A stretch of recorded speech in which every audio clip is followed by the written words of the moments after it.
أهلا بيكم في قناة أخبار المشاهير. تصدر اسم رجل الأعمال هشام ربيع وطريقته المطربة بوسي قوائم مواقع التواصل بعد ساعات من إعلان طلاقهما واتهامه لها بالتخلي عنه بعد أزمة القبض عليه وصدور أحكام ضده بالحبس.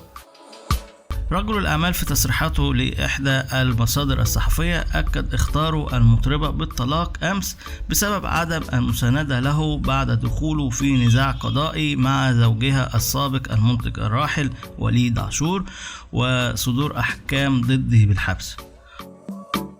وقال هشام ربيع: بوسي ما وقفتش جنبي وكانت بتتنصل مني، واللي وقف جنبي ضرتها كنت حزين ومقهور وقلت اللي ملوش خير في أهله ملوش خير في حد. وقال: صرفت 21 مليون جنيه في القضية لما حسيت اني جازفت عشان ادافع عن حد ولقيت انها مش هي اللي كنت مستنيها. قررت انفصل عنها لان صعب الواحد يعيش مع حد مش مأمن له ومش واقف جنبه في أزمته.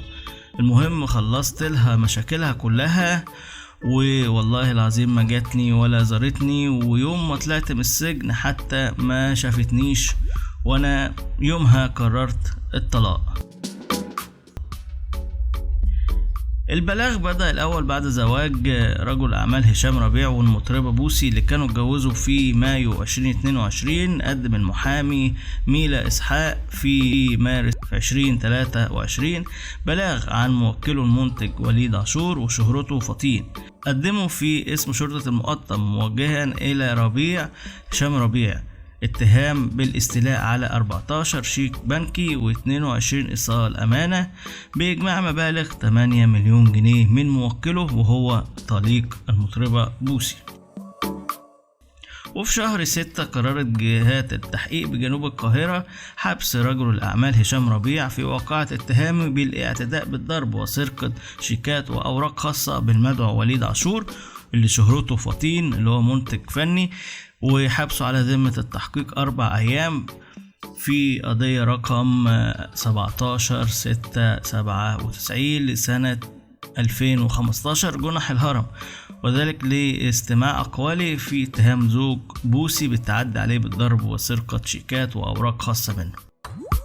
وفي 6 يونيو أصدرت محكمة المعارضة بمحكمة جنوب القاهرة حكم بتجديد حبس زوج المطربة بوسي 15 يوم لاتهامه في واقعة سرقة بالإكراه وخطف. وفي 25 يونيو رحل عن عالمنا المنتج وليد عاشور اللي هو شهرته وليد فطين، وكان ده صباح يوم الثلاثاء بعد نزاع دام سنوات مع طليقته المطربة بوسي. وفي أغسطس الماضي 2023 صدر حكم تجديد حبس رجل أعمال هشام ربيع.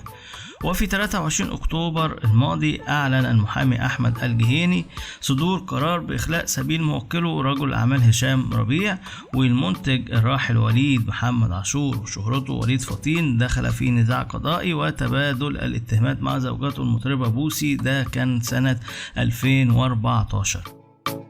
دي كانت حكاية بوسي وطليقها الحالي وطليقها السابق وحكاية ضرب وحبس وطلاق وتفاصيل نزاع 8 مليون اللي أنهى زواج بوسي وهشام ربيع رجل الأعمال.